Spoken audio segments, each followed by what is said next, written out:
Jasurbek ketdik, video olamiz qorda. Mana.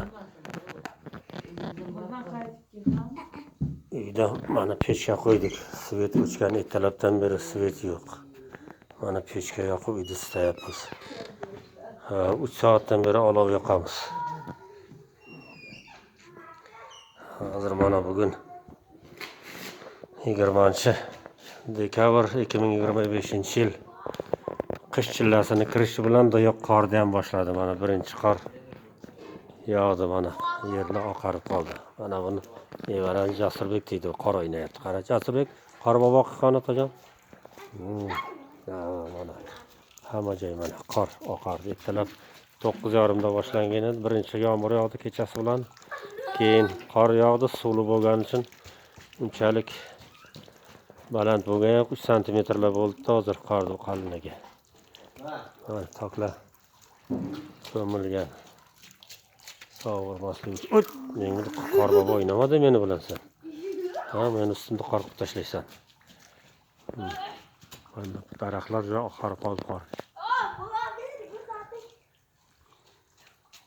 Otma menga, qorda otma lekin.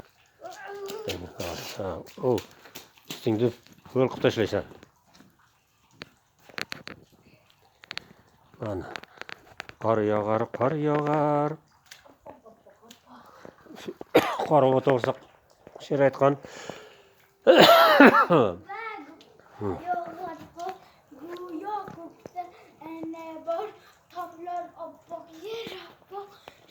Balandroq.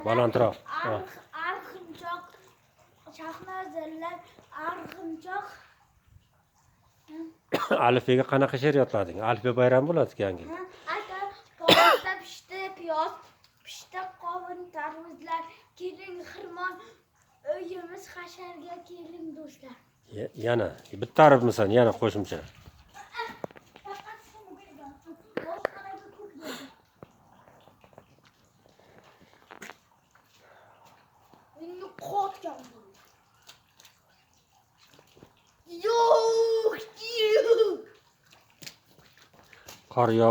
Qor yog'di, yumshoqqina par yog'di, daraxtlar dalaga, tomga barobar yog'di. Mana bizni yoshlikda yodlagan she'rimiz.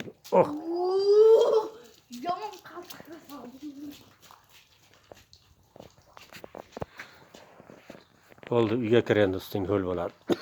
Hali bu qor hamma sovuq, yumshoq. Suvli qor hozir Qorbobo yasab bo'lmaydi.